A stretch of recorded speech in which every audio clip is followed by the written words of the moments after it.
Welcome to another Dragonlance Saga. Well, Dragonlance Hangout, actually. It is Lenar's Brook Green III. My name is Adam, and today I'm being joined by the incredible artist, Mike Perry. How you doing? Great. How are you? I'm doing great. I'm looking forward to this. It's so funny because you're basically just a friend of the show, Mike Perry, at this point. Been on a couple of times, but you always bring this really incredible artistic flair to the conversation, from a sort of an illustrative perspective. And that's something that, while we have great historical artists in Dragonlance, of course, recently, not as much. And so it's nice to see someone like you who is incredibly talented at the industry, but also loves the IP and can dive in and just sort of have fun with really just hanging out and drawing and sharing your own pieces of art that you've come up with. Now, this is the second time that we have collaborated on a scene from Dragons of Spring Dawning, and then you've come on the show to showcase the finished sort of concept sketches, and that's what we're doing today. That is really what we're all here for. We're going to talk a little bit about, hopefully, a little bit about what you think about the movie news and potential movies in the future, and then we're just going to share your individual work that you have put together, which is fantastic. Now, before we dive in, I would like to take a moment and thank the DL Saga members and invite you to consider becoming a member if you're not already. You get monthly downloads and weekly readings that are only available to those members, and you can also pick up Dragonlance gaming materials using the affiliate links in the description below, and that just goes to help this channel out a little bit. All right, Mike, let's dive in. Let me give a quick shout out to people in chat. Joseph, thanks for tuning in. Kevin D, what's up? Jason96, we're hanging out, talking Dragonlance. That's what this is about. So I hope you guys are ready to have some fun because we got some incredible imagery here. Let's just start right at the very beginning, and that is not the beginning that I was hoping to start at. I probably should have prompted this before going into here, but that's okay. I will get to it. Let's talk. Do you want to sort of paraphrase how we started this last time? Sure. Well, okay, so for people who haven't been following us, we decided to take a stab at storyboarding Chapter 9, Book 1 from Chapter 9 or Chapter 11, I can't remember, from Dragons of Spring Dawning. Right. It was a collaborative, so in this particular project, Adam was the art director and I was the storyboard artist, and together, or not the art director, the director, and so together we collaborated on how this scene could play out, how we would imagine it, and so we sat down, did some thumbnails. That's on another live stream if you want to go look at that, and what we have today are the finished pencils for the I took what our feedback, worked on it, came back, and here I am presenting them for you guys to take a look at. Well, this is great. So first we're going to show the entire storyboards themselves before we go to individual imagery, just so you can get a sense of the scope of what this scene entailed, because it's really a lot. I mean, when we were originally doing it, I'm like, he'll come back with 2 or 3 sketches from everything we talked about, because we really did talk about a whole bunch of different scenes, because it is a big moment in that novel,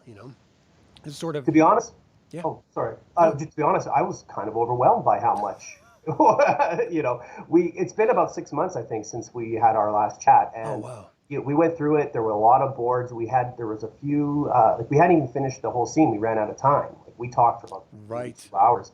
And then I'm like, okay, I'll take it and run with it and see what I can come up with. And then it's like, that's a lot, and I had to wrap my head around it. And how do I want to finish it? And I could have just ended it just where you and I ended it. Then I thought, no, I got to finish the whole scene. I got to finish the book. So I added a few more things that you and I hadn't discussed. But yeah, there are a lot of frames here. There's a lot going on, and we easily could have added more, way more. So, anyways, continue. Well, I just want to sort of walk through these really quick, because ultimately this is the scene where Tasselhoff and Flint get on the back of a dragon, and for the very first time, and they fly up into the sky for a massive dragon battle, really the first dragon-to-dragon battle in the novel. And this is, after they had arrived in Calaman. And so they're facing off against the dragon army, and specifically ends up facing off against Bakaris in the sky, where Bakaris jumps onto their dragon and is trying to cut the ropes so they, their harness falls off basically. But down below, you're seeing a whole massive ground battle taking place at the same time. And so this is just analogous to, some of those sci-fi films where you have a massive space battle and a massive ground battle happening simultaneously, but it's Dragonlance, and so it's just the scope is enormous. I don't necessarily want to go on this version of it frame by frame because we're going to actually see the original, the large versions of each scene. But you can see how they're getting on the dragon. They're already on the dragon, heading toward the fight, as it were, the battle. And then at number 3, you can see this massive army sort of staging ground that they're flying towards. And then suddenly you get the bad dragons come up. It flashes back down to the ground level where they're sort of fighting. The evil dragons are coming in and strafing the battle. And it really looks like they're going to be completely screwed because ultimately what can humans do against dragons? I mean, realistically. No contest, really. Yeah. And then we get to see some really great dragon battles in the air, and these massive fights. Now, I got to be honest, I have not reread this for this. I didn't reread the chapter for this conversation. I'm just going to let the images sort of speak to what happens. But you can see through each frame how the characters are affected from their perspectives, and then you're seeing external camera points of view showcasing them grounded either in the sky or with the ground as a backdrop, spinning, and how the camera movements turn and everything. And it's just fantastic what you've done here. Just seeing all the little pieces. And once we get to the individual frames, if you want to sort of discuss, what that frame is about, we can sort of go through a little more detail then. Sure. I love seeing Tasselhoff. Your version of Tasselhoff here is great, especially where you filled in from our previous conversation about ending this scene. I thought was just fantastic as we are getting here close to it.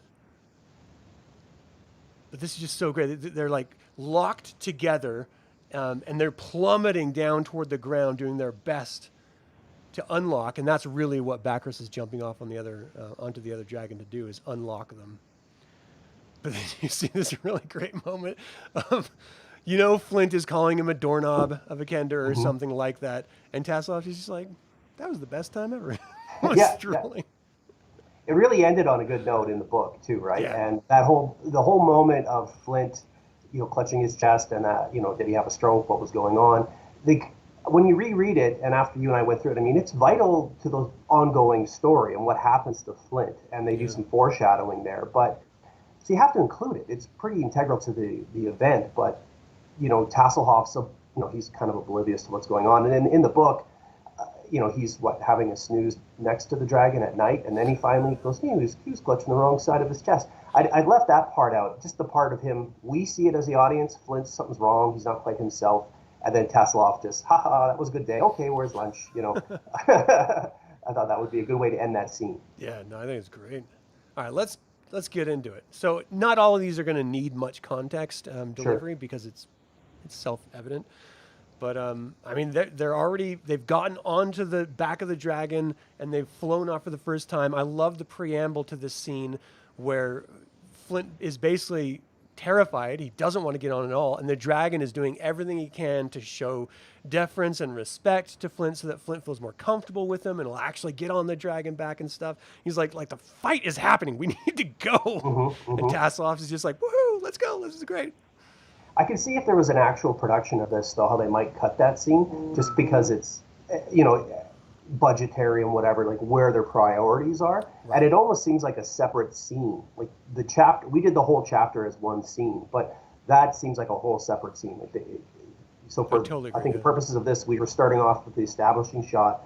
Our heroes are on Dragonback. And again, I can't stress enough, this is the only time in the 3 original novels that they actually fight on the back of a dragon, and the series is called Dragonlance. Like, this is it, right? This is when we see a Dragonlance in action, and I believe it's the only time you really see it in action in the series. So, I think we need to give it enough.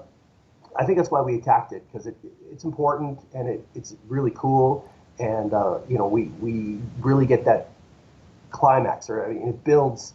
It's been building up into this moment for 2.5 novels. So let's go. Let's see it happen. And we need to give it as much energy as we can. So that's what we're doing here. We're building the scene. Especially on the heels of the massive defeat at the, Mhm. I mean, not necessarily defeat. I mean, they won, but we lost Sturm at the Battle of the High Claris Tower, and it wasn't dragon to dragon combat. It was just like them trying to survive using an ancient artifact in order to win. And if it wasn't for Tas finding that dragon orb, they would have lost, and it would have been a devastating blow for all of the Whitestone forces. So this is their comeback. This is their Empire Strikes Back moment, but it's the Whitestone forces strike back, and it's great.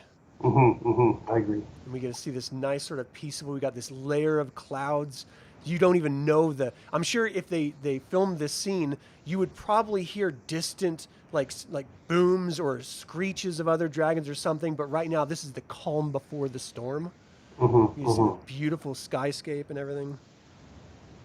I love it.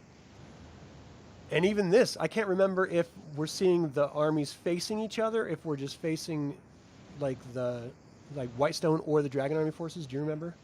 Well, in the book and how I envisioned it, it's, there's a break in the clouds. Tasselhoff's, in the book he tries to draw a map while he's flying and it flies away, right? But that could happen too. But in this case, I'm looking at it more like, okay, we're starting to build. We're establishing it for the audience. Like, where are they going? Now you're seeing the two armies advancing, right? So you see on the furthest set of rectangles, that's supposed to represent the dragon armies. They're bigger. Nice. There's more of them. They're coming from the mountains towards us. And then you see the smaller units. That's going to be the heroes, are the knights, the Whitestone Alliance, and Tasselhoff seeing it for the first time. And so we're building, we're establishing what's going on. That's great. We're seeing it from his POV, or more or less his POV. Yeah. I'm hot off the heels of watching Dune yesterday, Dune 2. So just seeing these epics, like grandscape battles and stuff, I'm desperately in need for a Dragonlance version. Oh, and this is I love that. Pretty doggone good fill-in, to be quite honest, even though we're not getting the motion of it. I find it hard to, how could the guys even stand against the dragons? Like, if you unleash dragons, these giant weapons of warfare on a unit of infantry, they just be destroyed completely. So to show that, I think we have to show that, to show what they're up against, and it's almost a hopeless fight, and that's why we have so much punch, so much emotion and power from the good dragons returning. And here I'm just showing, knights getting incinerated and chaos in the battlefield. And, I keep thinking of, if you watch Game of Thrones, near the end of it, there was a time when the dragons attacked the Lannister army, and the dragon just strafes over a whole line of infantry and just burns them. And I'm thinking, like, those types of scenes, like, we could easily draw several scenes of this and do different variations, but there's only so much time. Yeah, you have a life, so we won't. We don't expect that. But we get the message. Yeah, and just it reinforces this really integral idea about all of this, is that up until like a month ago, most of these people didn't even realize dragons were real. They were literally just thinking there were still rumors and fairy tales being sent over, because the war hadn't fully come to Solamnia as of yet. And so now they're finally faced with the reality of this massive battle against dragons in the High Claris Tower, and now they're finally going army to army in the massive plains in Solamnia / Estwild with aerial batters and everything, but they still have to deal with the damn dragons. Like, what are you supposed to do? I don't care what commander you are. As soon as that dragon fear hits you and your troops, you're pissing your pants and you're trying to like muster the courage. All right, how am I going to die? I have to have a good, honorable death. Can I possibly do that? Like, will I have the sense of self to not just cry as I'm burning? It would basically be a suicide run, and they'd be. I hadn't really considered the dragon fear aspect. Now that you mention it, though, how do they even stand in ranks? Yeah. If the dragon fear is as strong as it's described in the books, like, is it just their discipline alone that kept them from breaking, or would we see them running? That's something. I wouldn't want to see the knights running, because they're the good guys and they hold their line, but pissing their pants, being terrified, that would definitely. We have to show the fear, right? Yeah, so, just that sort of that Saving Private Ryan shell shock moment on the beach at the beginning, where they're just like, oh, like color drains from their face, and you just hear the massive roars and the flames everywhere. Well, as we go through this, so if you keep going, Yeah, sorry, I'm for getting all caught up. Sure. Well, like we've got the lone guy, Oh right? man. He's the lone guy. He's like the squire or the junior knight of the crown, and he's standing there. And this is a little zoomed in, but you can see like a guy burning in the foreground, and there's some bodies and horses Oh burning. man, his hand. He's like, ah. Like the one guy. So that's your Saving Private Ryan moment, right? Where you're on the beach, and it's the only thing to do is move forward, and he's got maybe he's got a footman's lance, and he's just standing there like, what am I gonna do? I can do it. So we're trying to build this sense of hopelessness, which would lead to the preemptive strike from Tasselhoff and Flint. So that's when they decide, boom. So the audience, we're at our peak emotional tension for those characters, and now the heroes act. Boom. Yeah, it's like a World War II dive bomber. Yes. Here we go. We're going in. I love it so much. And the wind's rushing past them as they're coming down on top of bad dragons below them who haven't yet seen them. Oh, man. Just coming in from behind, totally going to hit them by surprise. This is going to be so satisfying. And then we see the hero or the guy on the ground just, what's going on? And this could be interchangeable. We could maybe move this beat after the impact, but if you see the next frame, you scroll forward, boom, we got him. Crushes them, and then the guy's just standing there like, what just happened? And then Tasselhoff's like, now it's that uplifting moment where hopefully the audience, they'll get that shiver down their spine of, yes, there is a chance. Yeah, and I mean, this is our version of it, so we can imagine instead of in the book he just kind of strafed him and scratched the dragon's back, but I mean if you hit him from behind, it's like a backstab roll d20, perfect hit. Like I imagine they just killed the dragon, they smoked him. I love that he's like smoked him, chomped onto his neck, and the dragon's just like, oh my god, what just happened to me? Yeah, the rider has just been smushed. Like that would be way more. I mean, for this time, the evil dragons have outnumbered everybody, and they've got so many of them, and they would just completely wipe out. So I mean, they can afford to lose a dragon. For sure. In my mind, this dragon's dead. Boom, they got him, and they didn't even need the Dragonlance. So here we go. So that's the other aspect of it is that you have to be creative when it comes to battle confrontation and just being able to think on your feet. Like it would have been easy for them if they were knights to be like, okay, I as the knight have to strike them with the lance. So dragon, move out of the way a little bit so I can get them. Meanwhile, these two, they're just along for the ride, hoping for the best.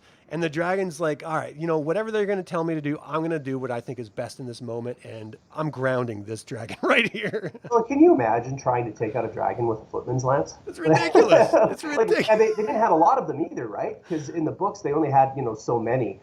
So if you imagine, this guy, like Pharos Ironfield could only produce so many so quickly. So, you might have one guy per section of soldiers. So 1 in 8. And he's running at him, and everyone's just kind of got regular spears. Like that would be, again, very heroic moment. But I think it'd be hard. Like this tells the story here differently. I mean, that would be something we could flesh out the story, but they don't even mention it in the books. Like the footman's lance is just sort of an accessory from.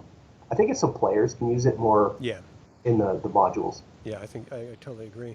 I also, I'm immediately now seeing just this guy's perspective, and I want to know more about his life. I would love to see like a Band of Brothers style take on just a small group of the Whitestone forces that are going from battle to battle and seeing, it's grounded. So we're getting it from not a hero's perspective, just a soldier's perspective, and seeing this massive stuff.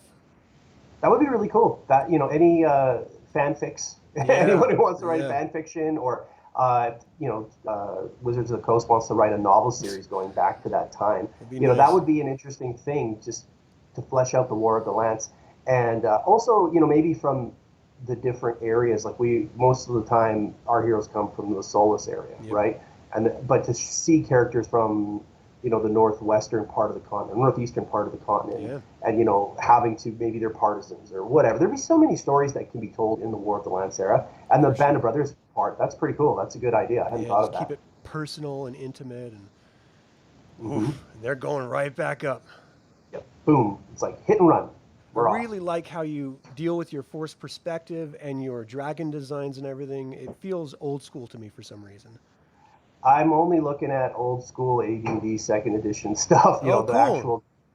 And if you notice, a lot of the dragons, they're kind of a cross between a lizard and a horse. Yeah. That's basically how they did it.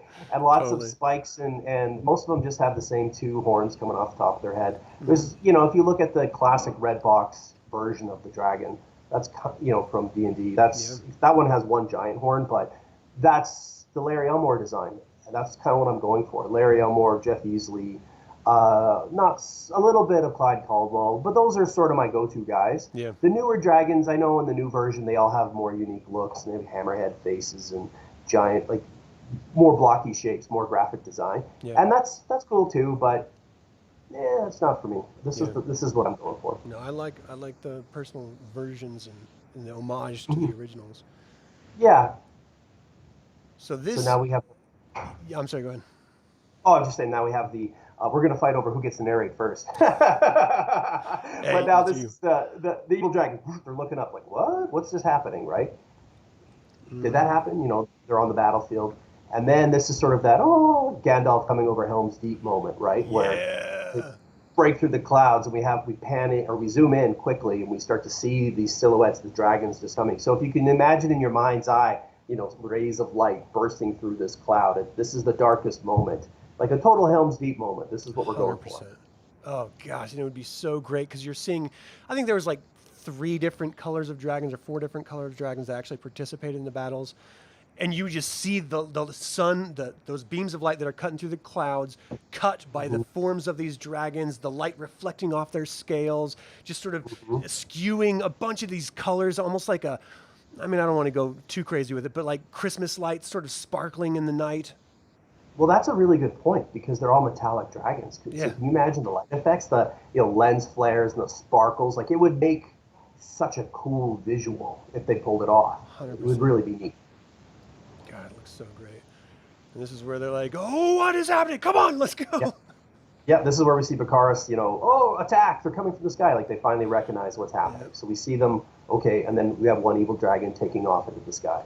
And they've never seen a Dragonlance. They don't know what's going on. And this is where Fireflash says, okay, time to set the lance. It's go time.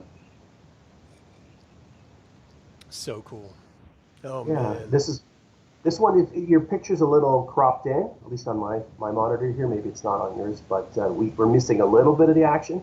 But we're seeing, the lightning bolts flying up. They're diving. We're seeing dragons being taken out. We're seeing this is that, going through the flak on D-Day kind of moment, right? Yeah. It's great.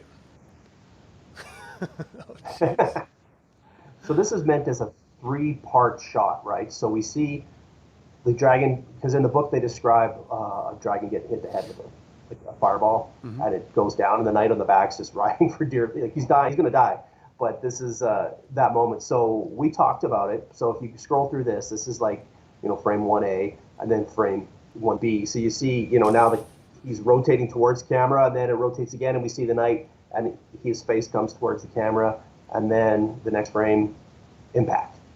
Boom, and he takes out a whole section of the crowded dragon armies, right? Like, so at least he goes down and takes a few with him.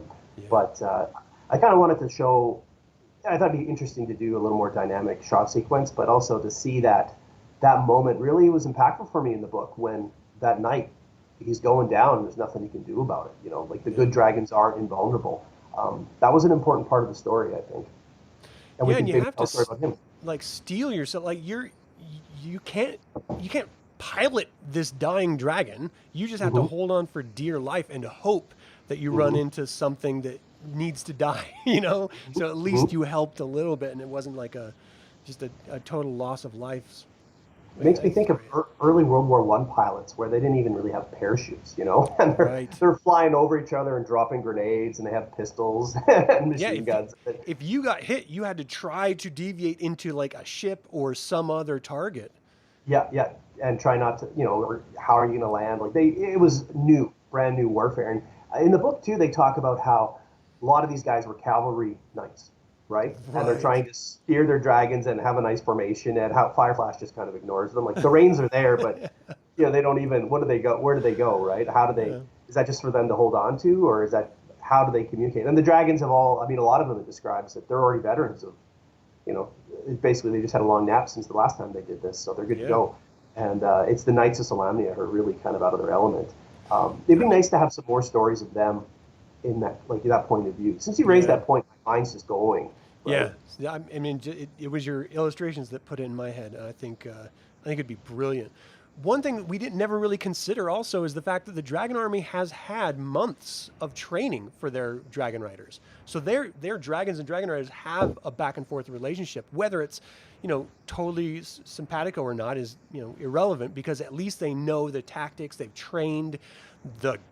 Whitestone Forces have never done that. They've never practiced tactics. And so, yeah, of course, if you're this thousands-year-old beast, magical, mystical creature, and sudden random human that's like, aged from 20 to 35 gets on your back, is like, let me guide. And you're like, this is the first day, dude.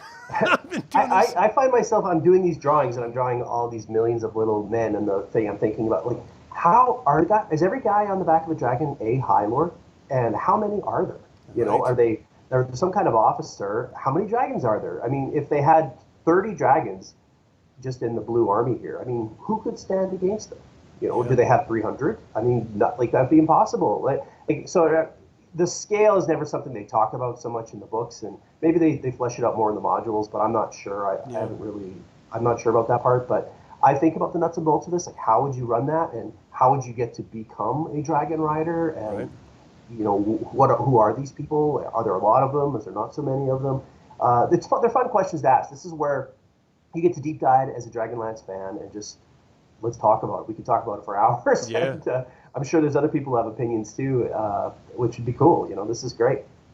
It's so much fun. And I love seeing shots like this where it's just like, "Rah! I'm getting you." He's coming at you. So scary. Well, this one leads into the next shot, and you specify this one, where we see the reflection in Flint's eye. So we're seeing the reflection of that evil dragon. So now we're going to see, are they going to be able to actually fight mano a mano? So we're seeing it in Flint's eye, and then the next shot, this is where we zoom out from the eye, right? Flint's in shock, right? Like, is he having a stroke right now? We don't know. Flint's like, set the lance, set the lance. Hasselhoff saying that. And they're coming. This is it. So much fun. I love this. Oh gosh. And this great scene. It's a callback, but it's also like the horizon line is so dynamic right here. And you can just see, like, we always have these stupid sayings like, I have the high ground.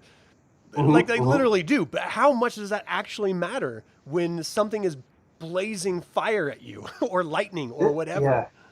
This is some kind of scene that I would love to see it actually on film someday. Just, the canted horizon, like we're still got that Legend of Huma sort of homage, but they're coming at them. They're about to have a lightning bolt shoot out. Like, I can imagine this almost in slow motion, just their wings, pumping. They're coming towards each other. We don't know which way is up, and like I'm trying to build tension. So hopefully we're achieving that. Yeah, 100%. And I love that, knowing like the residual radiant heat must be brutal. Yeah. Well, in the book, they describe it as a lightning bolt, and I'm like, I'm not sure how to draw an electricity. I couldn't really. That's the case. It's going to be fiery. Let's do that. I'm not sure what I don't know. I couldn't figure out how to draw lightning, and I wasn't going to spend all day like trying to make it super cool. So I'm like zigzags. And they describe the dragon as his face is burned a little bit, so it singed him. But this would be a pretty cool. Again, like the only thing keeping them alive in the back of this dragon is that shield. Oh yeah. And then, in old AD&D in second edition, you had to deal with saving throws for your equipment. So if you were hit by a breath weapon and you didn't save your dexterity or your saving throw and you took damage, so did all your gear. So you have to roll for all of your gear to see if it got destroyed. So that dragon shield right there, I don't know if the shield is magical like the lance is. Like, what if it did like just completely burn this massive hole through it? Just from the destruction of it. I mean, little stuff like that is great. Those are all good points. I mean, when you think of the Dragonlance, is it the whole shaft? Like a lot of times it's drawn as a steel shaft, right? But is it a wooden shaft, like with the lance tip? Is that the part that's magical? Right. And a traditional lance is mostly wood anyways, with just an end. It's a really good question. I think it's cooler to think of the whole object as magic. Yeah. Because it's just so crazy, cool, powerful. But that's a really good point. Yeah, back then they were crazy, cool, powerful. They changed them in 5th edition a bit. Come on. I'm not gonna. Yeah. Well, I'm gonna stay with what I know. Exactly. Same here. I here we go. Like the idea of them just crashing together and spinning out, and oh god, so great. The lens going straight through.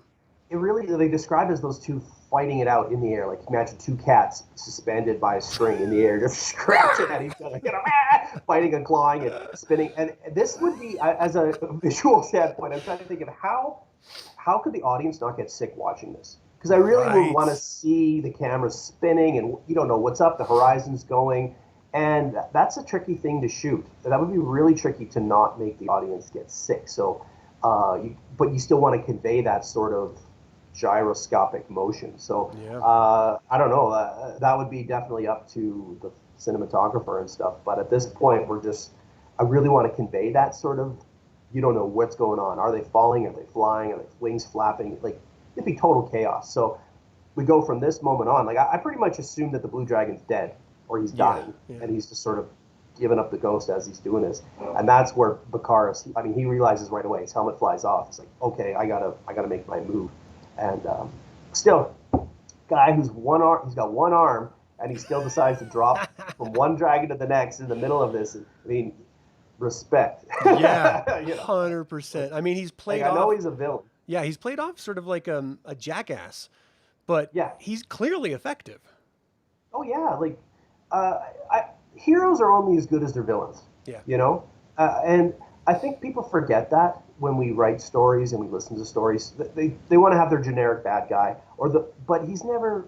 I mean, if you can overcome the bad, like Lord Soth, I mean, that is something. Yeah. Right? If you can overcome the baddest of bad guys, that's something. But if the bad guy is someone like Viewmaster Toad, who's just, the only reason, I mean, he's not a threat, except that he's got people who can enforce what he says, right? But he himself is not a threat in any way, shape, or form. So he's comedy, and he has a certain role in the story, but Bakaris, he's number 2 to Katara, right? He is probably high up. If she got something happened to her, he'd be the next in line. Yep. He's the guy, and he got there on his own merits, I would assume. So he's got to be a pretty high level. I don't know what his stats sheet is, but he's got to be a high level fighter. Yep. He's got to be a good commander. He's got to be capable. And this guy, he's evil, but man, he's got courage. So, and I think that makes it more impactful that we know this guy's a dangerous threat, but to overcome him makes it more impressive. Yeah, absolutely. And I would love to see this scene. So, oh god, and he'd be trying to use his arm as much as he could, and like you can't really, because that arrow wound was so devastating to him, and now basically the same thing just happened to his dragon, and it's the only thing keeping him from plummeting to his death. So he's like, all right, I see some straps, I gotta unhook us. I have to do this. And if you could just imagine his hair flying everywhere as he's using one arm and just grit, just his internal grit to climb over flipping dragons. And oh God, so cool. It's crazy. And then we had to see a bit of a close-up shot of the bent lance coming out of the other dragon. Like, we have to see that to know why they're stuck to each other. And it was a big part of the story beat that they covered in the book. I'm not really sure how that would work. Right. And here, like, I'm imagining in this shot, we're seeing Tasselhoff, like, he's upside down, but you'd almost see it rotating. Yeah. So he'd be moving clockwise in your view. So you'd see his face kind of spinning, and he's just, what's going on? And maybe there's some ground behind him. A little bit comedic, but also terrifying. Yeah. I mean, not necessarily for him, but for us.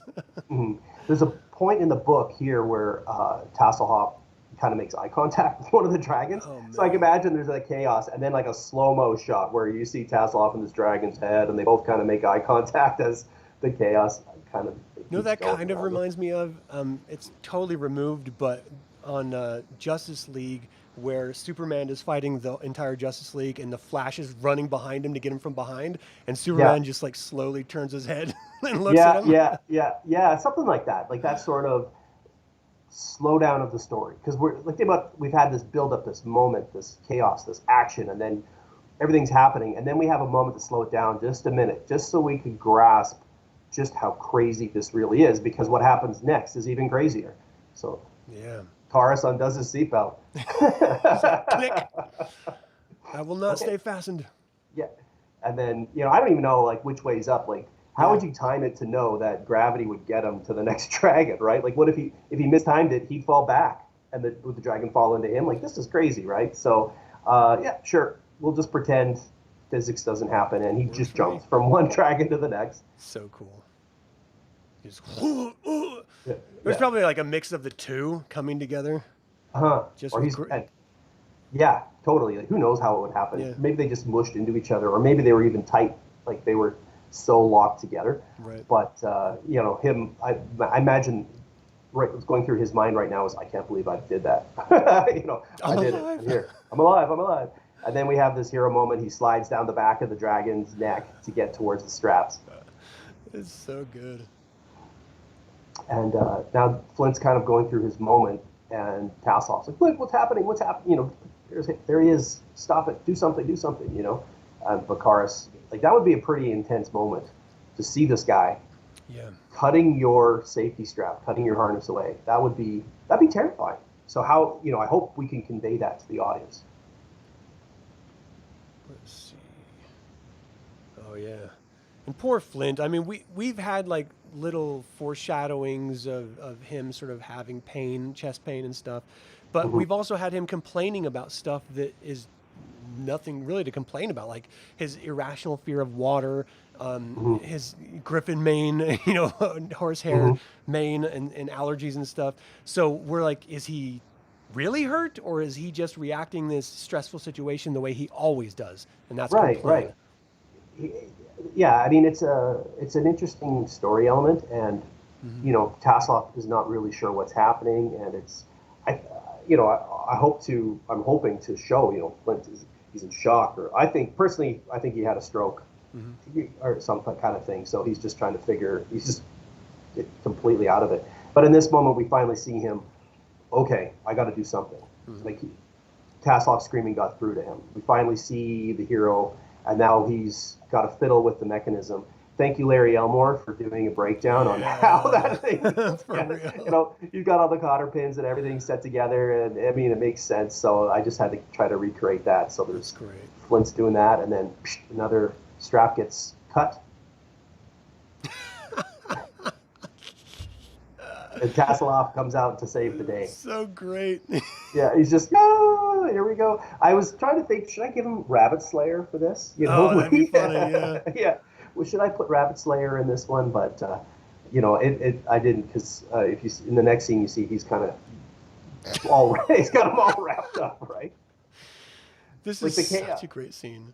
Yeah, the chaos is crazy, right? Everything's just bananas, and Tasselhoff doing that is, you know, 90% stupid and 10% brave, and just perfect. I think it's a good moment for the character to kind of show, because up until this point, he's mostly played for laughs, and I mean, he does do, you know, he breaks the dragon orb in Whitestone Council, and then he does discover the dragon orb in the High Claris Tower. But this is the first time I think he really gets to show the hero side of him. Yeah. At least an action hero kind of side of him.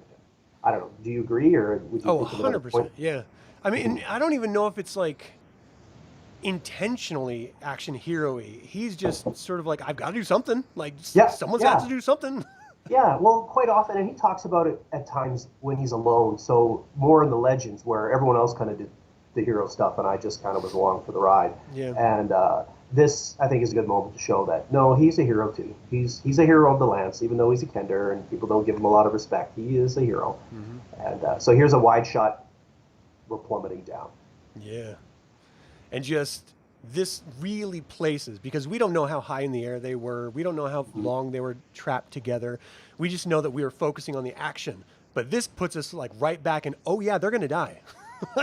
Especially if you pair it with that earlier shot in contrast where they did crunch one of the dragons down to the ground. Now we're like, oh shoot, now that's going to happen to them. So that's a great sort of, you know, play. Here it comes the ground. Oh. Yeah, Tass is holding on to him. He's upside down. I imagine that the bronze dragon's back is facing the ground in this moment, and Tasselhoff is looking over his shoulder. Oh, and then, you know, we hear that snap, or the clang in the book, right? And then, whew, at the last minute, you know, they break apart, and the bronze dragon's able to, you know, land more or less safely. Yeah. Just whoosh, you know. In the book, they kind of spread it out more, like he was able to kind of correct himself and then fly off and whatever. But I think it's more dramatic if it was just last minute, you know, seconds 100%. Before impact, boom. Because the dragon was hurt too, so it's not like it's really in a position to go gallivanting in the sky anymore. Like, it had to get on the ground. he's toast. Like his face is all cut up and his eyes swollen shut and half burned and he's bleeding everywhere. And like, yeah, he's done for the day after this fight. For sure. So we're on the And this is great. yeah, it's a little sketchier. We're on the ground. We're showing what's going on, and the knights are cheering. This happens in the book too, right? And everyone's happy, and they march the prisoner off, and we need to show that. We need to show this victory. The knights at the beginning of the story were victims. Now they're victors. Yeah, this is that moment when Luke comes back from destroying the Death Star, and everyone's cheering him out. Yeah, And this is Tasselhoff and Flint. They're the damn heroes. The focus as heroes for once, which is great. Usually they're the comic relief, and even in here they're the comic relief. Yeah, but it still works. But this is, this Tasselhoff. Yeah, Flint, we did it. Woo, best day ever. And Flint's like, oh, we landed. Thank God, we made it. He's still clutching his chest. He's probably now thinking like something happened. What just happened? Yeah. Typically, he kind of deals with his fear with anger, right? And so he's definitely reacting here. And this is that moment because he has an outburst. He screams at Tasselhoff, and then Tasselhoff's like, "Okay, whatever. Flint's being Flint. I'm done. Bye." And I just love this look. It's so Tasselhoff. Mm-hmm. And you're hearing Flint in the background, but you just see Taz just happily walking away. Yeah, I wonder what's for lunch. Here we go, ha ha ha. That cocky little Kender, and everyone's cheering. And okay, what's next? I wonder what this guy has in his pockets. I think you did a great job with the scene. I love how you ended it. I loved the forced perspectives and how you really pulled the action in, the way you framed it and everything. I mean, well done. Thank you. It was a real challenge to do, and I really enjoyed it. It took me longer than I thought it would. It was a lot. Life and everything else and all that. And it was, at first, I sat back and I realized, geez, this is a lot. And I kind of put it on the shelf for a bit. I had to kind of take a breath and, okay, how am I going to do this? And then as time went on, I'm like, okay, let's go. I got my head around it. And then I enjoyed doing it. It was fun. It's a big change because like I do mostly advertising storyboards and they're very static and I never get to draw anything fun. So this is great for me. It was equal parts pleasure and work for sure. Oh, that's awesome. Well, for those of you watching, did you have a favorite scene that was scripted out here? Did you have a favorite frame from this entire little moment of Dragonflight for the first time with Flint and Taz? Let us know in the comments. We really love to hear what you have to say. Here's a question, and it's going to sort of lead into some of the other stuff that we're going to be seeing here, because you also provided some other imagery that I want to definitely show everyone here. But this question is from Joseph. He says, someday someone will prompt an AI, one of the Dragonlance books, to produce a movie or static scenes to bring the stories to life one day. And there is actually AI video now. It's been a thing for a couple of years, but it's kind of been garbage. But lately, it's actually gotten really good in the last year and a half that has been sort of developed. And so we may not need a studio in another year and a half to do these scenes. We could literally just feed in your frames and let the AI piece it together. I mean, that'd be amazing. Well, what is the question? Like, will AI... So I'm sorry, I wanted to preface that. So what do you think about, because you just started using AI with your artwork a little bit, right? Right. Well, so to preface that, I work mostly as an advertising, doing storyboards, and AI work is they're having AI animatics, they're having AI, they're incorporating it. Advertising agencies want to use AI, and as much as it's a controversial thing, it's here to stay. And 2 points for me. So I went to art school in the early 90s, and when that started, Photoshop wasn't a thing, right? Like it was just barely on the horizon, and it was mostly for fourth-year graphic designers who wanted to edit photos, right? And now it is, I use it every day. It's the most important tool in my toolbox. And a lot of people, including me, rejected digital art outright. No, it's never going to replace traditional art. And boy, was I wrong, really wrong. And it's cost me jobs. It's cost me jobs, and it was a hindrance to my career because I didn't embrace digital sooner. And the same thing with photography. I remember when digital cameras came out and they were, crappy, like 2 or 3 megapixels, whatever, not even megapixel. And they'll never replace actual film photography. I was that guy. Imagine 18-year-old me, photography student, and like, oh no, whatever, it's never going to be as good. And I was completely wrong again. So AI's out. it's incumbent upon me to learn how to use this new tool. Right or wrong, it's here, and I have to stay current in the field, because I mean, I don't know. It's a bit of a boondoggle, but it increases productivity immensely, and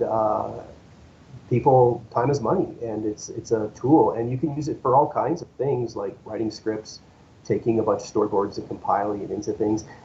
We use AI all the time, even like your phone, like to set the clock on your phone. That's an AI. We use it daily. We maybe not as aware of it. I'm not trying to defend it one way or the other, but I realize either adapt or die. Yeah. So that's sort of where I'm at mentally on this. And I don't know how I'm going to incorporate it in my work in the future, but I'm doing experiments to learn and to see. And with storyboards, I was thinking about this. The problem with telling a story is if you really break it down, it's a really nuanced thing. And there's a lot of subtlety. And you and I can speak to each other, and we can express ideas. And to translate that into a visual, how does an AI pick up on all those subtleties? Right. And it doesn't, right? And how do you describe framing and whatever? And if you've done any AI, typing prompts is a whole thing unto itself, right?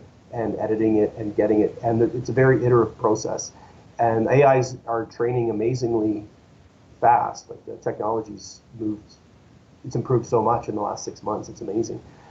Scary, but amazing. And I think what you'll get from AI with just straight up storyboards will be pretty generic stuff. Mm-hmm. The good stuff will be where you use AI to augment your ideas, to build on that and make it part of your process. I think it'll increase productivity, but I don't think it'll replace storyboards completely, or at least the ability to storyboard. It'll improve the overall quality of the deliverables, I think. I mean, we'll show later some of the stuff I've been playing with. Yeah. You can really take a basic idea to finish a lot quicker using AI. Yeah. Let's just get to that now a little bit if we can. Sure. So do you want to talk to this piece? Speak to this piece? Sure. Well, I wasn't very satisfied with the last Dragonlance covers I saw on the bookshelf at the bookstore. And I thought, and one of my things was, I want to do a Dragonlance cover someday. That's on my goal. So I decided to do my version of Dragon's Bottom Twilight, the first one. And this is it. So these are my designs, and I've shown them before, my pencils and stuff. But what I did was, I did all my pencils and color roughs, and then I ran it through AI to where we are at this point. It's not quite finished. I need to do more to sort of unify the whole piece, but this is, I would say, 50-50 my art run through an AI. Wow. To create this piece. So when you say run through AI, is it like you upload it to an AI website and it based on your prompts?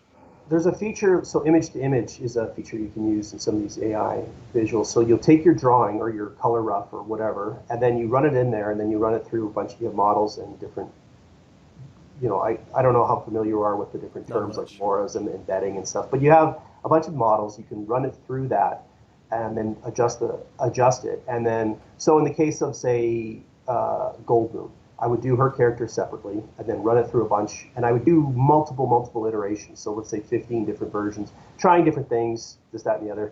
And then I would Photoshop it all together into one cohesive piece. So then I paint back into it, change it, throw it back into the AI again to kind of refine it, unify it. So it's like a back and forth process where it's quite labor intensive, but that's how you get something decent. It's not as simple as click the button, here we go. Right. So I do that for every character based off of my design. And then the same process for the background and the dragon. And then you compile it all together. It's like, you would just compile it all together in Photoshop, edit it together, paint it. So I'm painting back in and then running it through filters again. Oh, wow. So like it's an iterative process. To paint it traditionally would probably have taken half the time to do it. But I wanted to play with the tools and see what I could come up with, and come up with a version of the cover based off of my designs and how to stay true to the original cover, but step into the 21st century. And that's where I'm at. It looks great. I just ran the first session of 5 for DO1 Dragons of Despair, and it starts. You're like sort of in the rocky outcropping, looking down into the valley where Solace is, and you're meeting all your companions there. And that's what this reminds me of immediately. You got these beautiful Valenwood trees, these massive trees that the dragon is sort of right behind there. And the heroes are just sort of. It looks like there's. Oh, I thought I paused that. Let me pause it real quick. But it looks like they're the like coming down a slope or a hill or something, and down below them is going to be the Solace Township, and then the Inlast Home, and it's this massive tree town. And so just imagining it with this imagery, and you have this really great lighting effects, dappled lighting through the canopy and stuff. I mean, it looks great. Yeah, it's cool. I like it. Like this is. Thank you. I'm glad you like it. Yeah. This is my version. Did you see the other version I sent you where instead of Sturm I put Riverwind in? Did you see that one? Oh, no, I don't think I saw that at all. Yeah. If you reopen the Dropbox that I sent you, I did. So, because I was thinking maybe I do the whole series, right? But how would I change it up? And if you really think about it, the second book, it's more about Sturm and Lorana and Katara, not Tasselhoff, right? Tasselhoff's he's a big part of the book, but I thought, well, why not put Sturm in the second book cover, and then we never see Riverwind in anything. But the first book is really Riverwind and Gold Moon's story. So seeing Tanis with River and Gold Moon, to me, I thought would be kind of a neat way to change it up a little, because when Elmore did his second version of the cover, it was just Tanis and Gold Moon and the Red Dragon, and then the second book it was Lorana and Katara and the Blue Dragon. Like, he really narrowed down to just 2 characters. And then when Stowicki did it, he put a lot more characters into it, but Flint was more of a feature character. So we're always trying to come up with different ways to tell the same story, but make it look fresh and original. And I thought, here we go. Let's put Riverwind in. What would that look like? And, he's so tall. He's 6'5". He's a giant, right? So next to Gold Moon, he makes it look pretty small. But so this is another thing that's fun about AI, is I'm able to do multiple versions. Not just AI, any digital art. Like, you can just turn a layer on and then away you go. Whereas if you're painting this traditionally with acrylics, it's a lot harder to swap characters. Yeah, a lot more work too. Just the flexibility. I mean, I imagine you had mentioned it takes a long time to come up with a finalized piece like you have here. But to swap out characters and creatures and stuff, it seems like it would be infinitely faster. Oh yeah, it is. It's way faster. I mean, you work with Photoshop every day with your job too, so you know how powerful that tool is, and it's really great to show multiple ideas. And that's the nice part about digital art in the 21st century, is you can do that, and you can show more. It's kind of a double-edged sword though, because then clients expect that, and then they want to see a lot more options, and sometimes you get lost in the weeds presenting options, and that's why concept art's really taking a lot more attention nowadays than it's saying in the back in the 90s, where it wasn't really a thing. Now people look at concept art a lot more, and art is a lot more. It's in some ways it's less precious, because we know we can do so many iterations of it. Yeah. Well, I mean, that is just a very interesting take, because, I mean, Riverwind and Gold Moon are supposed to be the heart and the MacGuffins of the first novel. And so not having Riverwind is a part of that, when he's the one that found the crystal staff. I know. It's so strange. I'm just going to fly through these so I can get back to where we were. Oh, yeah, sure. So nice seeing these quickly, too. Yeah, well, has anyone chimed in the chat? Do they like Riverwind on the cover, or would they? No one's responding in chat. I don't know what you guys are doing watching this, but speak to us. I'd love to hear what you have to say. Sure. Yeah, I'd always love to hear some feedback or any thoughts on that. These are a lot of fun to see. And it's a lot of fun to sort of just brainstorm and talk about it early on. Well, we're all fans, and we want to talk about Dragonlance and explore it from different points of view. So, like, here's just Gold Moon on her own. And then I would take that image and then I would composite that into Photoshop. So I happen to be a fan of her without leggings, and it was a big controversy, back in the day between Clyde Caldwell and Elmore. I think it was those two. Whether or not they have pants or not. But Mhm. what was your thought process? Why no pants? I did a version of each, and I'm channeling the 80s, guys. So in 80s, sex appeal sells. Hmm. And so many of these covers had a pretty girl on the cover. And Gold Moon is described as a very attractive lady. And they still draw her with cleavage. But, and Clyde Caldwell had done one where she's on the back of the Forest Master without Right. pants.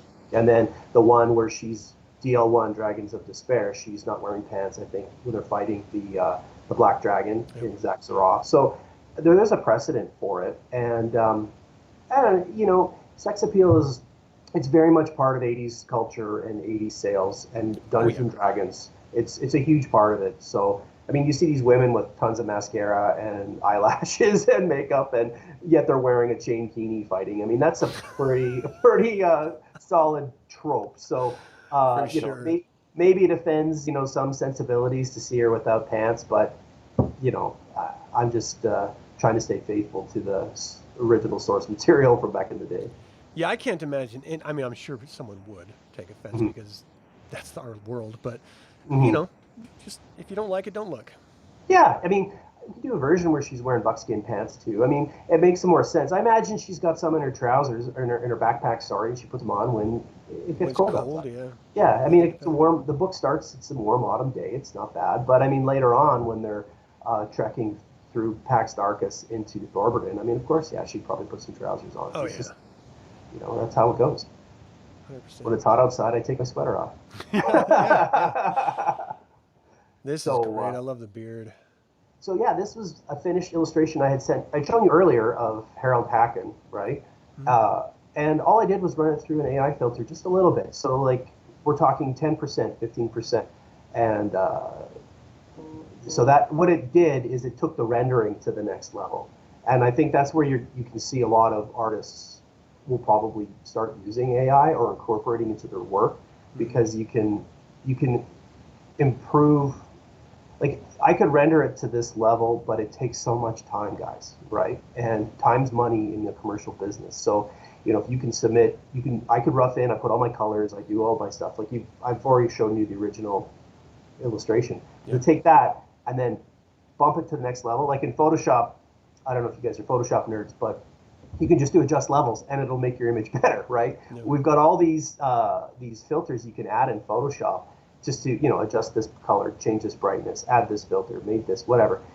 It's kind of I was approaching it from that perspective, and again I'm learning and I'm playing with AI, but it's just a matter of okay, make it better. How can I make this a little better? Can I make the metal Yeah. look a little better? Can I make the helmet look a bit better? Can I how do I do that? And again, it's the same process where you sandwich multiple iterations on top of one another, Hmm. and then you just keep what you like, erase what you don't like, paint over some of the eighth finger that someone has on their head. For sure. Like, and again, AI can't do all that stuff. It can't interpret the subtlety at all Hmm. of illustration, and that's where the human touch comes in. Yeah. So I just want to say thanks for joining us, Wolf in the Mirror. Chris, it's always great to see you. Arash, thanks for tuning in. Anthony, what's up? Sean, how you doing? Michael, what's up? Now, Michael has a question here. Could you use your art combined with new technology to make an animated series? Now, I know you were talking about creating a individual piece, and before we had spoken to the idea that AI, like film, is like becoming a thing. Is it Mhm. something you would ever want to explore with your work? Um, I think that'd be interesting. It'd be pretty cool. It'd be a lot of work. It's a lot of work either way. Yeah.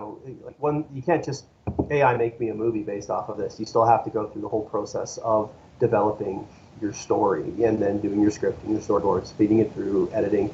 I mean, what it does is it eliminates some of the staff that you would need for it. Like you could do it all on your own, and instead of taking years to do it, you could probably do it in a matter of months. But uh, am I interested in making a Dragonlance film based off my storyboards?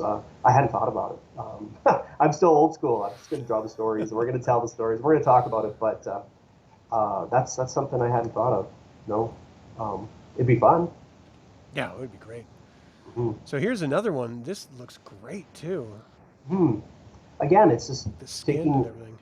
yeah, like that's where again the AI can do stuff like add texture to your skin, a little bit more, make it look more realistic, right? Mm-hmm. And you could do this too and make it look anime or make it look like another artist's style specifically. Like there's a lot of things that it does, and rightly or wrongly, this is where we're at, So how do we adapt is really the question that goes through my head, and Yeah. this is what I'm doing. So. Well, it's interesting seeing how you're adapting it and applying the new technology to your own work, especially with this fantasy world. Because, for everyone to know, he's a professional. I'm not paying him. He's doing all this Mhm, because he loves the setting, and he mhm, wants to showcase some really great artwork for you. Also, make mhm. sure you say thank you. I love Dragonlance. I've loved it my whole life, and I wish it got more attention. Yeah. I really do, and I love the characters, and I try to make every piece. I'm a fan, so I try to make it faithful to the original stuff and the original material and my interpretation of the original material. How do I make it? How do I bring it into the 21st century Right. and still keep that same original vibe? That's the ultimate goal. And a lot of times when I see guys who do Dragonlance stuff now, they're not fans. They never even heard of the IP, or they might have, but they're not really like they don't know the difference between Riverwind and Tanis. They don't know about you know the stuff that you and I talk about. And I think it shows in the work. Yeah. And I really feel that in the future, IPs would be more successful if they found people who were invested in the IP to work on the IP.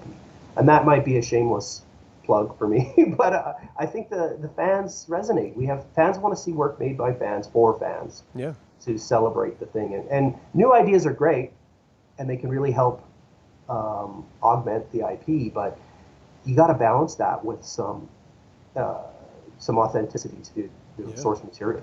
No one wants to see Riverwind as like a short guy with a blue headband. That's not Right. Riverwind. Right. No, that's, I mean, very valid points. And it's something that we're seeing right now in popular culture with different hmm IPs suffering because of it. Yep. So, That's exactly why they're suffering it. I yeah. mean, if you follow what's going on with the MCU and some of the people they hire to do these projects, they have no idea who these characters are or what these characters are about. Yeah. And they're just telling stories with these characters, and they don't resonate with people. And they're losing money, Yeah. right?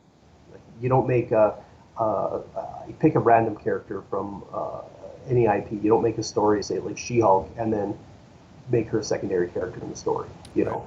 I'm not talking about that series specifically, but you know what I'm saying, Yeah. right? 100%. I love your version of Sturm too. Looks great. Yeah, thank you. The giant horns are really cool, but I don't know if you've ever done any fencing before, but No. I have, and I've hit myself in the head with a regular sword Oh so many no. times. Oh yeah, like a regular sword with the cross guard. If you're trying to do any sort of motion with a long sword over your head, right? It's quite easy to clip yourself with the cross guard, Oh right? jeez. And can you imagine if you had a foot long set of antlers coming off your head? There'd be no way you could do any of these moves, right? Yeah. There's a lot of interesting moves. A lot of it's pivoting with your sword. I mean, I won't nerd out on sword I stuff with never you, thought but about that actually. yeah, there's no way you could fight with like the horns would totally get in the way. So that's why I scaled them down. When I Yeah. was originally designing them, I was thinking, well, about different ways I could do it because it's iconic. You can't Mm-hmm. take the horns out of the design, right?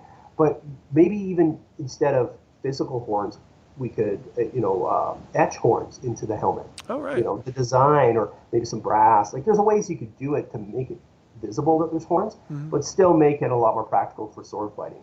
And being a sword fighting guy, talking to other fencers, they love fantasy, but they hate some of these fantasy tropes because they make no sense and they would just get you killed Oh in a real wow. fight. Yeah, I'd never considered that at all. But yeah, that would be a huge problem. Oh yeah, totally. You would never be able to put the sword above your head. You would clunk yourself in the head all the time. There's, the like in sword fighting, there's like Vontag is like from the roof, right? It's one of your primary sword poses Yeah. when you're coming for any kind of attack, right, from above. You couldn't do it with a helmet like that. You couldn't get your sword up. You could kind of move to the side, but if you tried to do anything above you, or it wouldn't happen. Especially You with just a two-handed sword too. Like you need mm. that range and Oh yeah, yeah, and that's one thing too wow. with Sturm. With my version of Sturm is he's got a great sword. Like him and I think I spoke about this before, but him and Carmen, they're the tanks of the party. Right? They're the fighters. Carmen's his power comes from his strength. He's like what 1800 strength. Like Yeah, it's big. He hits like a tank, right? Sturm doesn't have as much strength, but he's got the plate armor and sword, two-handed sword +3. So I mean, that guy, it's a big sword. And again, in fantasy, they never really draw guys with the big swords. The really like they have Final Fantasy type stuff. They've got giant cleaver swords, like but obscenely yeah, large. And if you're a sword nerd or a history nerd, if you look at some of these guys who used to fight with them, they were highly paid, specialized mercenaries who used to fight with these things. Oh, wow. And if you watch any demonstrations and how they move, and it's really something else to see. They can clear a space, and they can keep people they have so much reach. They can keep people far away, and it's just really go on YouTube to see. And that's kind of a way I think it would be neat to see a contrast with Sturm as a guy he's a professional fighter. He's been trained since he was a kid to use this sword. And he can use it really well. And it'd be a nice contrast to see this guy dancing around in armor, just crushing opponents and keeping them away, while Carmen's in there with his shield bashing. Just brute strength. Yeah, it'd be a neat visual contrast. Wow, yeah, I never thought of that either. Yeah, well, it's all about contrasts, right? Yeah. When you're telling stories visually, a lot of people put a lot of emphasis on silhouette. So that's like graphic design 101 for character designers. Yeah. They always talk about silhouette. And that's important, it's true, but next you got to think about how do these characters differ? How are they different from one another visually? So as an audience, you're watching these characters on screen. Well, how do they fight differently? How do you tell them apart in a melee? And that would be one way to do it, based off the tools and how they do it. And then, here's my version of Tanis. I took the Celtic design off of that. He had that sort of skirt sort of thing, and I put it more onto his vambraces or gauntlets, however you want to call it. It looks good though. And he's described to have leather armor in the books, and he's not really wearing leather armor so much in any of the they depict. There's not much to tell him apart from Riverwind in the way they dress. Right. You think about it, they're wearing buckskins and they've got feathers and all that kind of stuff. But Tanis is an elven prince. He might not be recognized as one, but he was raised as one, and he's got some stuff, and he's a really well-educated, well-trained fighter. And Flint has the studded leather armor, and since him and Flint had lived and traveled for years, I figured Flint either made him some, or he had some that were similar to Flint's, so they had some sort of similarities. And I'm trying to tie those types of story elements together to flesh out the characters more, but still stay authentic. Because you never really talk about the fact that he was schooled with Porthios, Gilthanas, Laurana. They didn't get along once he started doting on Laurana, but he was their brother. They went to the same schools. They were taught the same lessons by the same masters of whatever. The same guy who taught him how to use a sword is the same guy that taught Porthios. The same, all of that stuff. And he had to read all the same books, and he had to study. That's why he's so good at diplomacy, because he was trained that way. These types of things. They understate Tanis in the books, that aspect of him. Yeah. And how do we incorporate that into visuals of him? How do we set him apart from just sort of this ranger kind of character? Because he's not a ranger, but he kind of play him like one. Yeah, he's totally played like one, 100%. Yeah. But Riverwind's the ranger, and he's not really played like a ranger. Played like a ranger. Yeah. It's always funny. All right, I gotta admit, this freaks me out, man. Yeah, well, the Thanoi, again, I had done my own version of it, and I took my version and ran it through AI again, and it added things like a little more water specularity and texture to his body. So it's like taking my drawing and adding 10% more, right? And then photoshopping and playing with the background and adding some more environment. It really takes a static character or monster design and taking it to the next level. Yeah. And then that's sort of where I'm seeing AI right now going for artists, is where you can take that and bump it up another level and speed your process up so you can produce more. That's sort of how my mind's thinking on that. But again, the Thanoi, I don't see them as guys who wear clothing. They're walrus men. They swim in the ocean. They come out. They eat you and they go back in. And that's why I don't visit Ice Reach. No.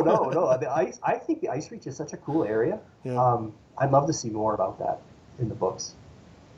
Well, what I love about it so much is that if you just go a little bit further south, then you get into these massive cracks in Krynn's surface that lead down to the Underdark, the Krynn's own Karain Underdark systems, Mhm. and that go like miles into Krynn, which is very fascinating. So, on the cusp of that and this massive glacier of ice reach, you have these sort of surface dwelling, warring factions.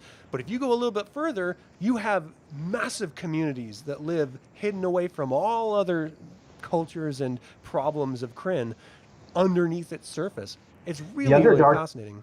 it's never been really fleshed out in their world. And even when you read Dragons of Dwarven Depths, they talk about, you know, some of the stuff going on between the dwarves of Thorbidden. But Yeah. they're only one community of dwarves in the Mm-hmm. whole planet and even in the whole continent. So, I mean, again, that's a whole other world of storytelling that can be opened up. 100%. Yeah. Ah, Tika. She's Yep. great. Yeah, Tika as the barmaid, right? When in her first costume. Mm-hmm. And I think there should be another one you can see in there where I show, because you're asking about how my process with AI. Yeah. I have a before and after. Oh, let me see if I can find that real quick, because I uploaded a few more to the Dropbox that maybe you I haven't see seen it. yet. Okay, let me Yeah, throw it up here. The magic of live streaming, people. Just bear with me one sure. second. We'll get I it guess in I should have here. warned you that it was coming. I had added more pieces Oh, it's this okay. week. Nope, wrong direction. Well, what's your experience with AI with things?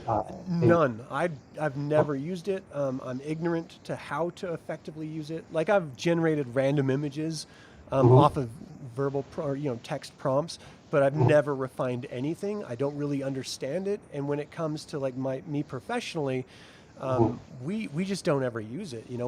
We have clients that are comfortable doing things the way we've done them for decades, so we Mhm. just continue down that path. But I know that it's in the mail. Like I know it's something I'm going to have to deal with. Yeah, that's kind of, I was trying to get out in front of it, and I've been trying to be progressive, and I've produced several samples for work, and then, uh, but it has, like, they use it more for the animatic side, so they use the AI to animate the artwork, but there's not as much artwork being generated Mm-hmm. as AI. Um, and I don't know if we're there yet or if we ever will be, but yeah, it's curious to talk to other creative professionals and see how this is affecting them and how they're incorporating into their workflow. And a lot of people but they're not. There's not a lot of conversation about it because it's kind of a taboo subject. It's Yeah. weird because it's a tool. It's like Photoshop when it came out. I don't know if you remember that back in the day, but it was kind of a people didn't want to talk about it. People didn't want to use it, and if they did use it, it would be for photo retouching and graphic design work. It wasn't Yeah. people who used it digitally for painting kind of kept it as a dirty little secret, or they would well, I'm augmenting my painting, right? Or Right. guys who would maybe paint traditionally, and then they would take it into Photoshop and then play with it some more. And a lot of guys kind of kept that under their hat for a long time, Mm-hmm. and that's I see some parallels between that era and today. Yeah. 30 years of I mean, it's time. it's always going to be the same process of adopting new Yeah, technologies in industry. I mean, no matter what, we're always going to have the old guard who doesn't want to change, and the newer guard that's okay to it, and the brand new guard that's on it. You know. well, I've noticed with traditional illustration, so for a long time, especially in the mid 2000s, that was the only thing. Mm. If you were a traditional style illustrator, you couldn't get work. And that it really was hard for me. And that's why I had to really put a lot of time into developing my digital skills. Mm. And I also have seen, though, in this time period, so let's say last 15, 20 years, people who do old school oil painting and that kind of stuff, more value has been given to them and their work, so it has retained its value. And the people who buying originals is still a thing. Yeah. So the market, the collectors are still there. People still buy it. It's still valued, but its role has changed. It's a lot harder to take an oil painting and make a magic card out. Mm. The process alone of just getting a proper scan of it, making it digital, creating your product, there's more steps involved, whereas digitally you can make your thing, you can edit it, you can change it. So they have different roles now, I think, in the illustration world. Yeah. um, and it's dynamic and it's always changing, but there's still work out there for traditional art. It's just finding the audiences. Yeah. It's hard no matter what you're doing, really. But in this case, so what we're looking at here, you can see my drawing on the right. So I did a drawing, and then I just did a quick color rough, just blocking in my colors. And then I edited it. I threw it through some AI just to augment things. So this is that gray area. It's like, well, what's mine? What's the AI? Where do I begin? Where does the AI end?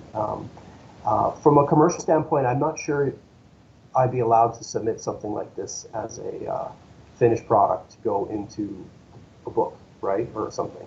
I'm not sure. No one's like, it's a real gray area right now, I think, legally, and people don't know where we stand on that. From a pre-production standpoint, it doesn't matter because it's not meant to go.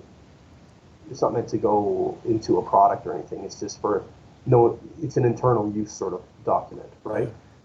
So, and that's where in advertising they use AI more because it's internal. It's not going to be used for anything other than that. And a lot of guys too, they might do something like this and then use that as their reference and then make their painting based off of that. And I think that would be a good way to use AI too for a lot of artists, whereas you could composite your image quickly, or you can generate different versions of it, and then you could take that and make your painting. So basically, you're using AI to generate reference. Right. Well, we got a critique here. I hope you're ready. Here we go. Bring it. Let's go. Sean says, Tika should be holding a skillet. Laugh out loud. Well, we could Photoshop one of those in, no problem. I mean, her hand's poised just right to, wrap around the... She could throw one in there, okay. I'll do that. I added the critique, but... Oh, okay. I want to do a version of her in her armor too, and I've done some pencils for that, but I haven't taken it to the next level. I still have a few of the infos left to do, and for some reason, Carmen and Roslyn are like, I don't know, I got like a block on those two guys. It's like maybe because they're so precious, I don't want to. So pervasive everywhere too. I mean, there's so many images of them. How do you differentiate or make them yours? And yeah, it hasn't really struck a chord with me yet, or I don't know. And I'm working on Katara right now, and again, she's another character too. Like, the more I think about her, the more messed up that kid really is. She's she's evil. Like, she's really evil, but she's there's something about her. But there's lots of Dragonlance characters. That was another thing I was thinking about sometime, because we had done the character design project on PhilFast. Maybe we could do another Dragonlance character, or there's a side character the audience would like to see that no one's ever seen. That'd be cool.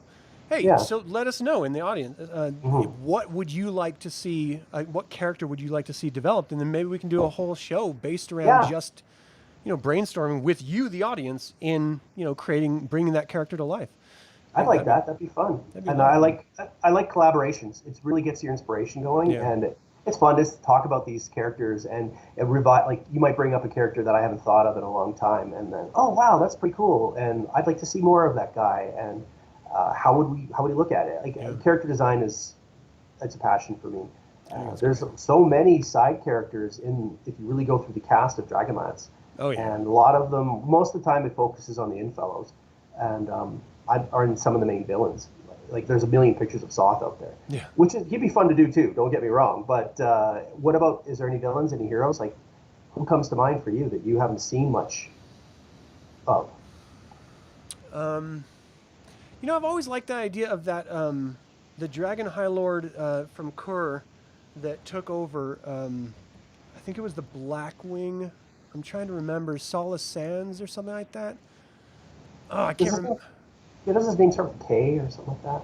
That might be it. But he's from Kur, so he's like a desert-dwelling person, and I don't remember imagery of him at all. But it always struck me as interesting that Ansalon had this so many vast array of terrain, much like Europe or something like that, and we never really see a lot from like the Nordmar side, which is also in my mind Conan the Barbarian-esque, or Kur, which is really like that.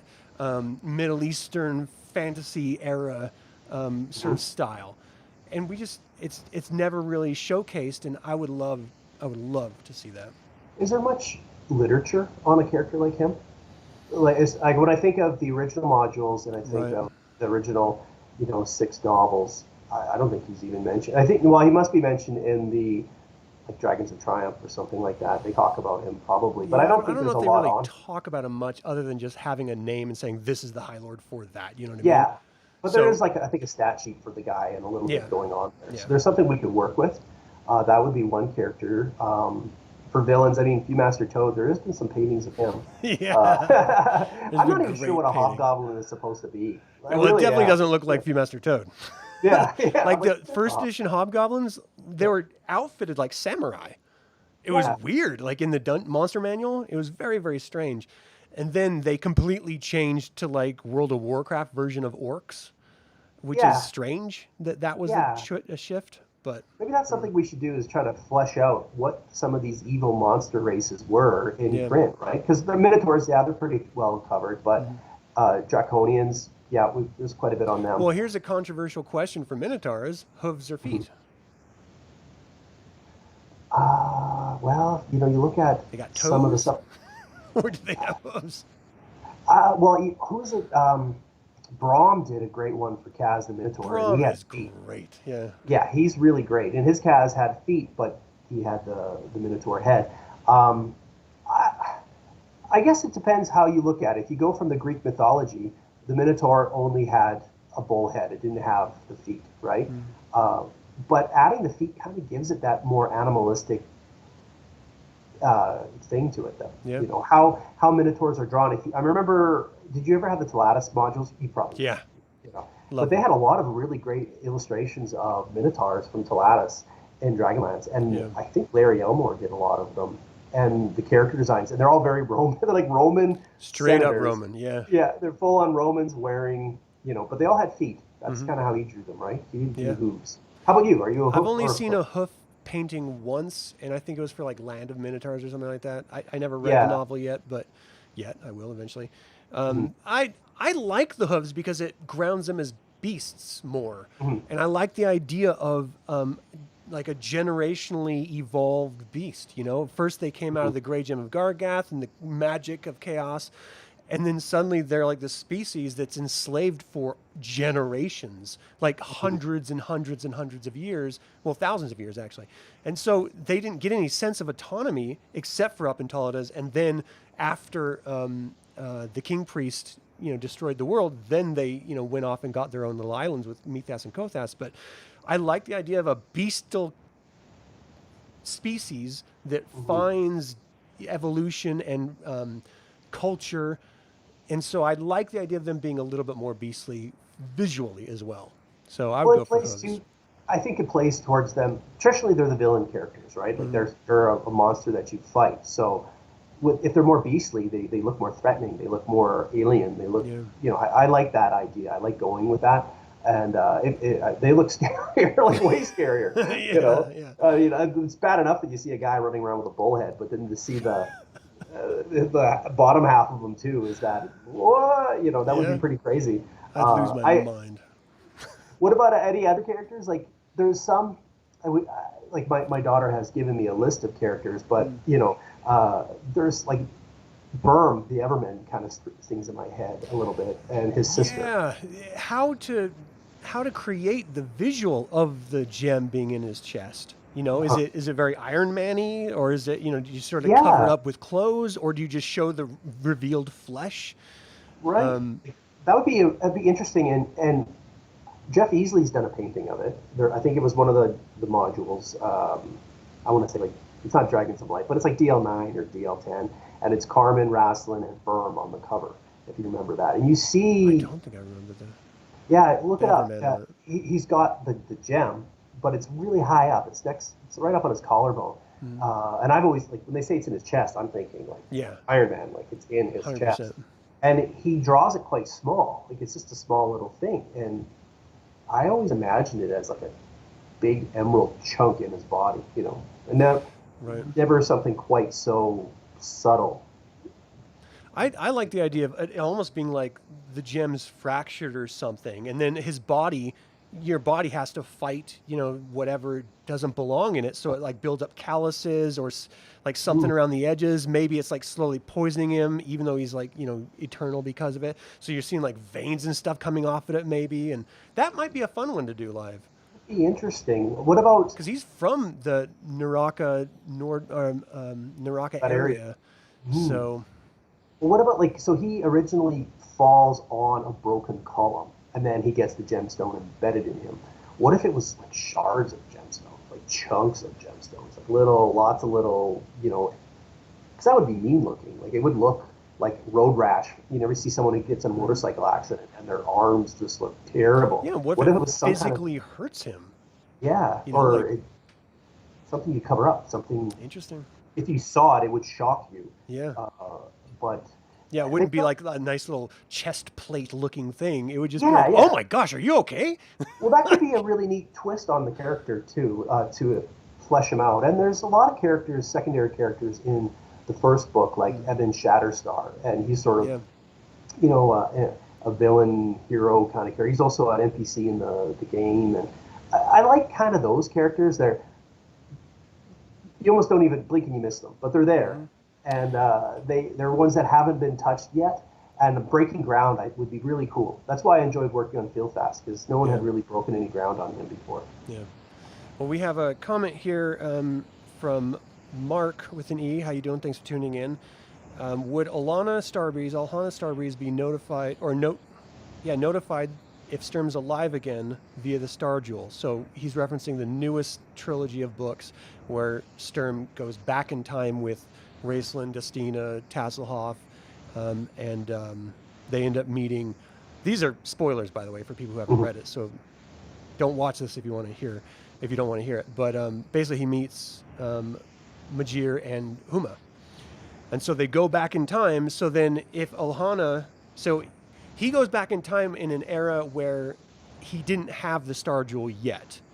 So I don't think Alhana would be clued into that because again, he goes back in time 1,000 years, and it's forward in time where he actually meets her, falls in love, and gets the Star Jewel from her. So no, I don't think she would be cued into. What do you think? I didn't read the book, Okay. so I can't tell you.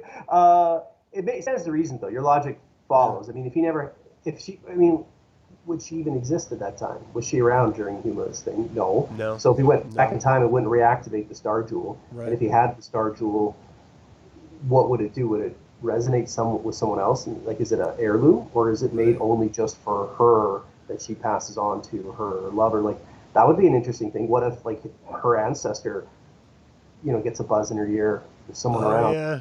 That would be an She's like, interesting "What is story. this?" It just starts Yeah, reacting, and yeah. maybe Like that's that's what. why the ancestor gives her the Star Jewel. She's like, "This Yeah, there you clues me go. into you." Yeah, yeah. Like time travel's always been really cool, but it is such a problem for Mm, continuity. Like as a storyteller, I mean, I bet you the person who wrote I guess Weiss and Hickman wrote those new novels. They probably had forgotten about that whole plot line yeah, when they wrote yeah. Sturm They going ignored back a in time. lot of stuff. They Yeah, only they yeah. only consider what they've written as canon, and so they just disregard everything else. Okay. Which, Alhana would be a cool character to design. She's yeah, someone, who plays a significant role, but I'll be I think the brief. only Yeah, illustration I've seen of her is again an easily one where she's on the back of a griffin. yeah, yeah, and that was a good one Unless too. yeah, that was pretty cool. And they have her with like big 80s hair. Yeah. Big 80s hair. Yeah, I mean, it was the '80s. What are you gonna do? Yeah, That's what that's how I would women draw look it like. too. So Sean is asking, what about villains such as Erika's or Verminard? I'm a massive Verminard fan. I love the Hmm. character dynamic. I think he would be a really fun one to do. I don't. Did Hmm. you ever watch the recent interview with Joe Manganiello when he was talking about how his project of the TV series got scrapped, and he had this massive design change for Verminard where he was going to have like rune tattoos all over his neck, and he was going to just be like this super badass looking guy. Not familiar No, with that? I would like to hear that interview though. I mean, the only information I got about the project being canceled was from your site. Yeah. So everything I've gotten is from you, and I remember you posting one video about how you heard from someone about how it got canceled, and then Yeah. like no one Well, it else was it was a canceled. couple weeks I ago didn't hear. now, maybe a week and a Oh, half. Comic Book must have News that one. picked up the story and got actual interview with Joe, and so Mhm. that spread like wildfire about it and stuff. Hmm. So that's interesting. But Verminard, his look is really well established. Like you can't yeah, deviate from that. Like at least within the dragon armor and his character, they don't do a lot of imagery of him with his Nightbringer mace. Is that what hmm, it's called, Nightbringer? I think They so. don't. You don't see a lot of that. which would be kind of neat to see him in action. In the animated series, you see him with his helmet off, and a big strapping blonde Conan type guy is not how I ever imagined him. But he's such a beefy guy. Yeah. The tattoo thing, this is going to offend some people, but I think it's kind of a trope now.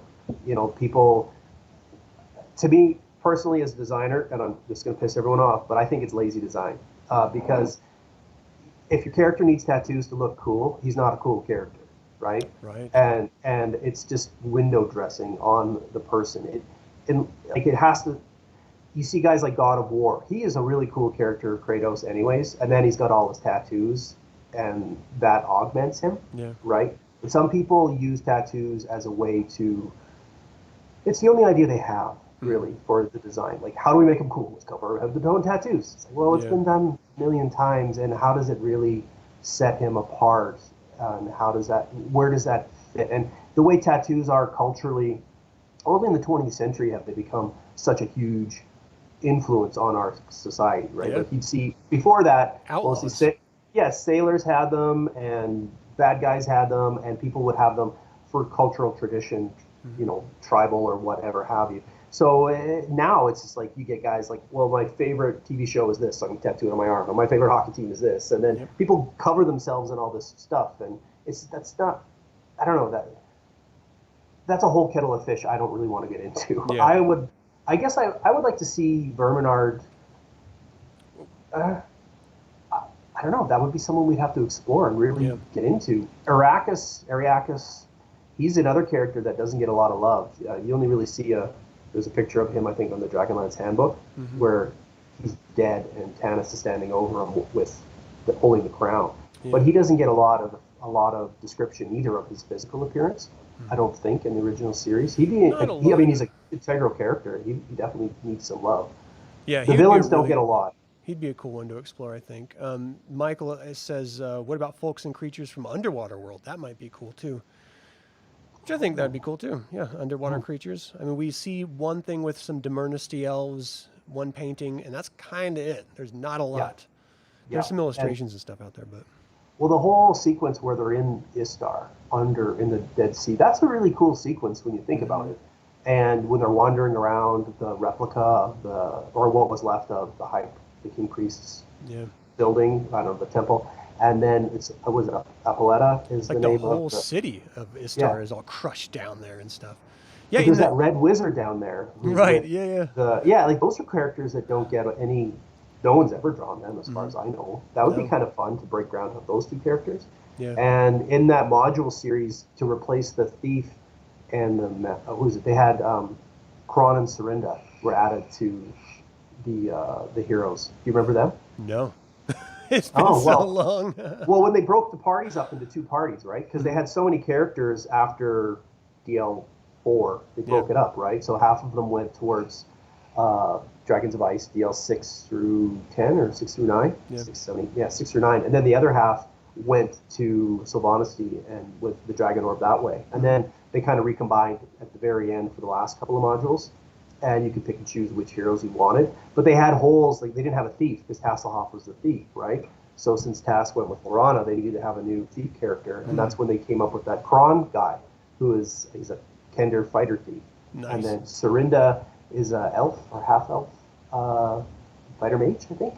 Oh, cool. She's another character. So, you have the 8 characters on the back of the module, and you could cut out their cards and you can play them.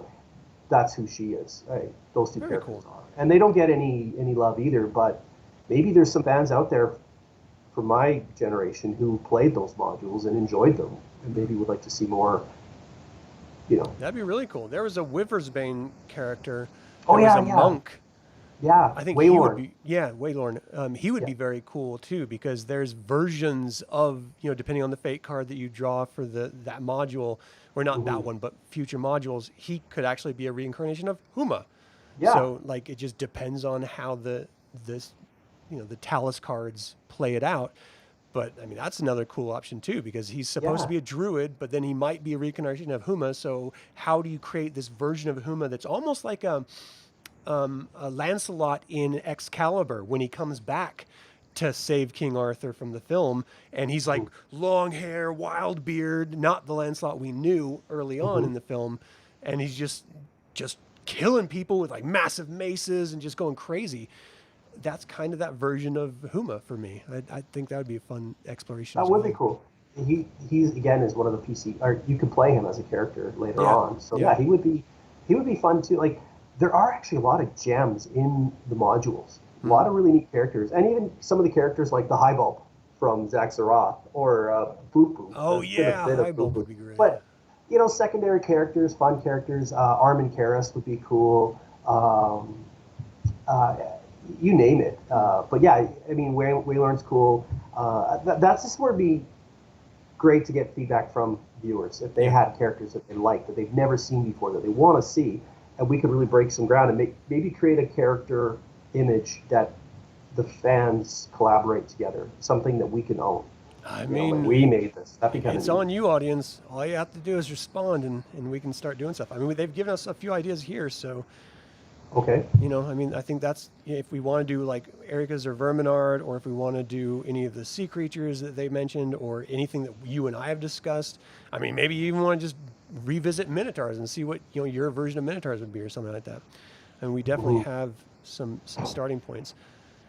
All right, well, I think we better wrap up our conversation here. Okay. For the audience, your contributions to these hangouts is incredibly important and welcome. So anything that you guys want to talk about on any given moment, just throw it out there in the live chat throughout the course of the conversation. We'll try to, you know, pick those up. And when it comes to like those character creation or character design generation episodes in these hangouts, I mean, definitely chime in, because you are going to then influence the ultimate outcome. And that's a collaborative character creation process that you really can't get anywhere else. So we really do appreciate your time and attention when it comes to that. And Mike, it's always great seeing you and seeing your work and talking Dragonlance with you. So thank you so much for doing those drawings and coming on and talking about them. I appreciate it. Thanks for having me. I really love Dragonlance. I love being here. I love being a friend of the show, and this is a lot of fun for me. Yeah. Well, for all of you out there, that's going to do it for this hangout. What did you think of the storyboards and renderings? Would you like to see other scenes storyboarded or other characters designed? Feel free to email me at info@dealsaga.com or leave a comment below. I would like to take a moment to tell you to subscribe to the YouTube channel, ring the bell to get notified about upcoming videos, and click the like button. This all goes to help other Dragonlance fans learn about this channel and its content. This channel is all about celebrating the wonderful world of the Dragonlance Saga. So thank you so much for joining in that celebration. So for Mike and myself, my name is Adam. Until next time, Slán Java.